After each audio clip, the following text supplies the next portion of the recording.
شہر کی business community کے بڑے نمائندے ادارہ لاہور چیمبر آف کامرس کی قیادت نے وفاقی بجٹ کو بہتر اقدام کے باوجود صنعتوں کے لیے مشکل قرار دیا۔ صدر لاہور چیمبر کہتے ہیں معیشت مستحکم ہوتی نظر آ رہی ہے، لیکن cottage industry, I T industry, life Stokes اور زراعت کی ایکسپورٹس کے لیے خاطر خواہ اقدامات نہیں کیے گئے۔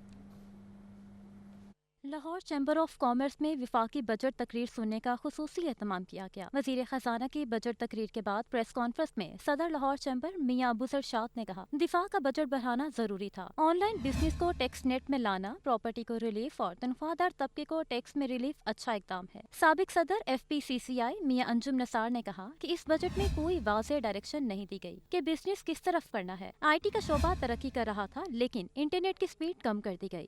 اصل میں فوج کا بجٹ بڑھانا اتنا ضروری تھا جیسے ہمارے لیے باڈی میں بلڈ ہوتا ہے، تو یہ بجٹ بڑھا کے ہم نے کوئی احسان نہیں کیا اپنی فوج پہ، مگر قوم نے ان کے لیے اس اقدام کو وفاقی وزیر کے بہت اچھا سمجھا۔ یہ جو آن لائن بزنس ہو رہا ہے یہ 5-6 سال سے اگنور ہو رہا تھا، کوئی ٹیکس دے رہا تھا کوئی نہیں دے رہا تھا، جس کی وجہ سے مارکیٹوں میں ریسیشن تھا۔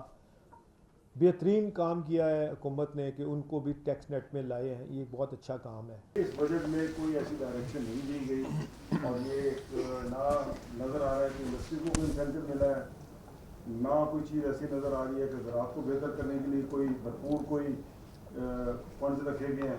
اس موقع پر لاہور چیمبر کے سینئر نائب صدر انجینئر خالد عثمان اور نائب صدر شاہد نذیر چودھری کا کہنا تھا کہ ملازمین کو ٹیکس میں نمایاں کمی کی توقع تھی، لیکن ایسا نہیں ہوا۔ عام یا غریب طبقے کے لیے کوئی ایک لفظ نہیں کہا گیا۔ چھوٹی گاڑی پر سیلز ٹیکس بڑھا کر حکومت آٹو انڈسٹری کو کس طرف لے جانا چاہتی ہے؟ گاڑیوں کی قیمت پچھلے 2-3-4 سالوں میں بے پناہ اضافہ ہوا ہے۔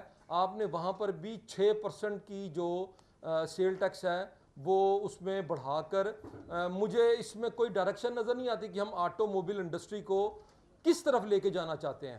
عام جو عوام ہے، عام جو بندہ ہے، اس کے لیے کوئی بات نہیں کی گئی کہ اس کو ہم ڈائریکٹلی، جو ایک غریب ایک طبقہ ہے ہمارا، اس کے لیے کوئی ایک ایسی بات، ایک ایسا لفظ ڈائریکٹلی نہیں کہا گیا کہ اس کو کیا ریلیف دے رہے ہیں، مہنگائی میں وہ کس طرح اپنے بیوی بچوں کو اور اپنا پیٹ پال سکے گا۔ وفاقی بجٹ پر رد عمل میں سابق صدر لاہور چیمبر محمد علی میاں اور چیئرمین پیا فہیم الرحمان سہگل کا کہنا تھا کہ یہ بزنس کمیونٹی کا نہیں، آئی ایم ایف کا پروپوزڈ بجٹ ہے۔